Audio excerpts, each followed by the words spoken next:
Chez beaucoup de parents dans les raies, c'est la fameuse question du redécoupage des bassins scolaires. Et les raies, c'est dans votre circonscription, M. Zanetti? Oui, certain. C'est dans Limoilou. Alors, le bassin de l'école Saint-Paul-Apôtre va être élargi. Ce qui fait que des enfants qui fréquentent actuellement l'école Saint-Odile pourraient se trouver à devoir changer d'école. Ce qu'on comprend, c'est que le centre de service scolaire de la capitale veut effectuer ces changements-là parce que l'école Saint-Paul-Apôtre va être agrandie, donc il va y avoir de nouvelles places qui vont s'ouvrir. Exact. Ce que je comprends aussi, c'est que l'école Saint-Odile serait un peu trop petite. Alors évidemment, la situation déplaît à beaucoup de parents qui envoient actuellement leurs enfants à l'école Saint-Odile puis qui vont devoir les envoyer à l'école Saint-Paul-Apôtre qui est plus loin.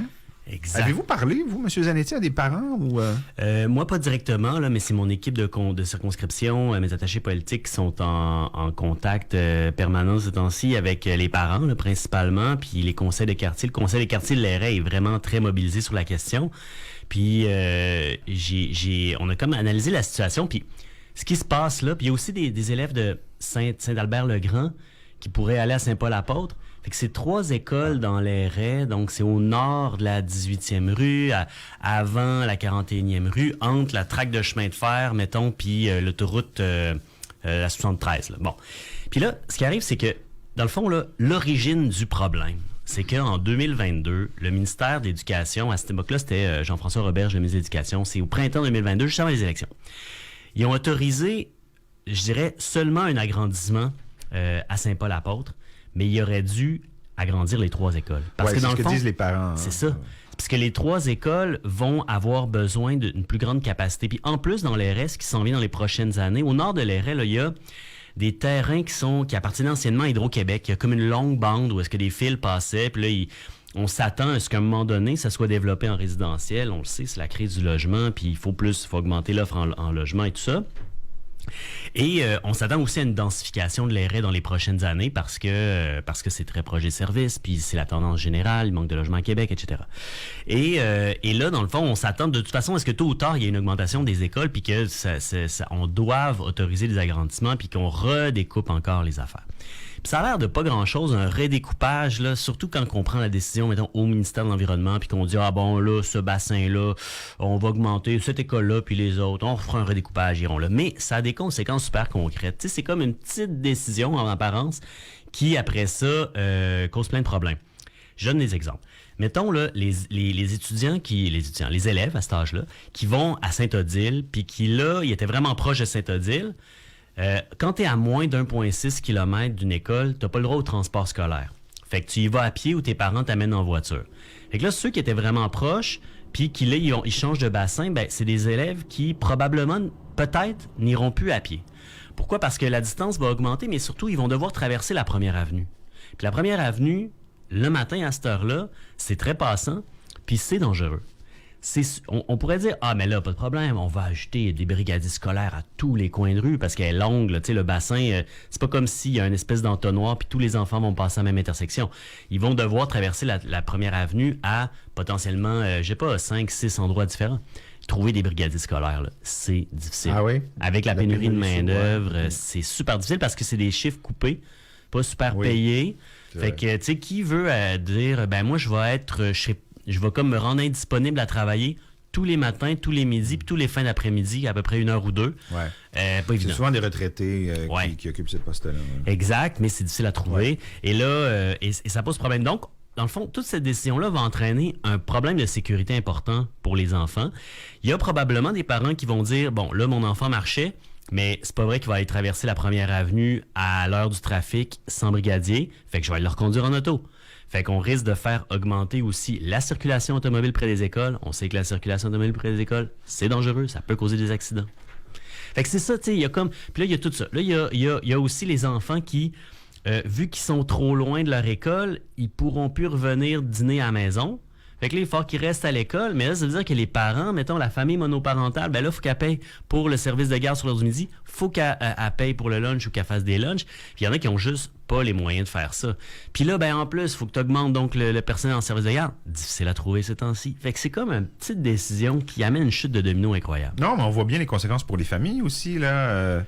Est-ce que ça peut impliquer d'abord de ne plus avoir son enfant à la maison pour dîner, puis en termes de transport aussi, bien sûr, oui. Puis c'est ça, c'est que là, en ce moment, les communautés sont super mobilisées. Puis le centre de services scolaires, anciennement les commissions scolaires, mais que ça a été comme, disons, au lieu que ce soit des instances démocratiques avec des commissaires scolaires qui représentent la population, ben là, c'est dans le fond des gens qui agissent, ben leur patron, c'est le ministre de l'Éducation, finalement. Fait que c'est des gens de super bonne volonté qui essaient de faire le mieux avec les contraintes qu'on leur donne. Puis là, ils sont en consultation en ce moment. Puis moi, ce que je dis aux parents qui sont touchés, là, dans l'arrêt, à participer aux consultations parce que ça peut donner quelque chose. Souvent, quand il y a des redécoupages, il y a des consultations, ils en tiennent compte, il y a des choses qui changent. Et là, il faut qu'il y ait pour qu'il y ait une modification, disons, pas juste une modification de tracé, mais un changement de politique qui amène le ministre de l'Éducation à revenir en arrière puis à dire on va autoriser plus d'agrandissement, puis on agrandit Saint-Odile, puis on agrandit peut-être aussi Saint-Albert-le-Grand. Il faut qu'il y ait une grosse mobilisation. Il y en a une en ce moment. Contactez le conseil de quartier de l'Airet pour vous mettre en contact avec tout le monde. La consultation, je regarde dans mes notes, là, elle se termine, si je me souviens bien, le 15 mars. Donc, si vous manquez des détails, vous pouvez contacter mon bureau de comté ou encore le centre de services scolaires pour voir comment participer aux consultations. Les consultations, ça peut être d'aller sur place à un certain moment donné, mais ça peut être aussi d'écrire un mémoire. Là. Puis un mémoire, ça a l'air épeurant, mais ça peut être 2 pages. Un mémoire, ça peut être 1 page. Là. Ça peut être une lettre, un mémoire. C'est juste vous dites ce que vous pensez, vous l'envoyez là. Puis pour eux, véritablement, ça fait une différence. Puis les gens du centre de services scolaires en ce moment, ils sont de super bonne volonté. Ils disent aux parents, ils vont faire des exceptions pour la transition. Ils vont dire, mettons, ah ben là, c'est sûr que cet enfant-là, on va le laisser finir son parcours à la même école. Puis ah ben lui, là, il est avec son frère ou sa sœur, va à cette école-là, on va les laisser ensemble pour que ce soit plus sécuritaire. Ils vont faire des petits aménagements, mais les solutions individuelles suffiront pas parce qu'après ça, les nouveaux enfants qui vont arriver, ils vont être soumis à des conditions de sécurité qui sont moins bonnes. Alors, qu'est-ce que vous demandez au ministère de l'Éducation? C'est vraiment cette solution-là de construire des nouvelles places dans les 3 écoles du quartier? Oui, c'est ça. C'est de dire autoriser plus d'agrandissement. Il faut investir en éducation. Là. Il y a vraiment une croissance démographique dans le Grand Limoilou en général. On a vu, on construit une école à Stadacona. C'était une école qui avait été finalement, qui existait, qui avait été abandonnée parce qu'il n'y avait pas assez de besoins. Les gens allaient à la Grande Hermine, mais là, ils ont refait une nouvelle école, le nouveau Lab École, qui est magnifique d'ailleurs. Mais même ça peut pas servir les enfants de l'Airet parce qu'ils sont quand même loin. Puis il faudrait qu'ils traversent des routes dangereuses. Donc, c'est ça, il faut penser à dire, au lieu de faire des grosses écoles où on dit on va envoyer le plus de monde là, mais agrandissez toutes les écoles un petit peu.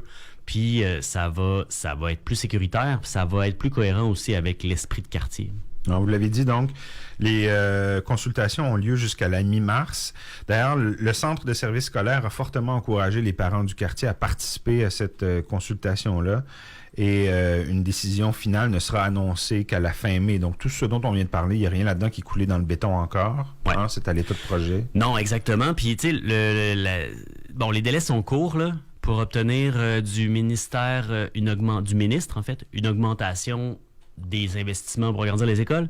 Alors, ce que les parents demandent, puis moi, c'est une demande que je soutiens, c'est un moratoire sur la question du redécoupage. T'sais, attendez, mettons sur la glace, là, puis demandons au ministre de réévaluer ça, d'agrandir, puis après ça, on verra.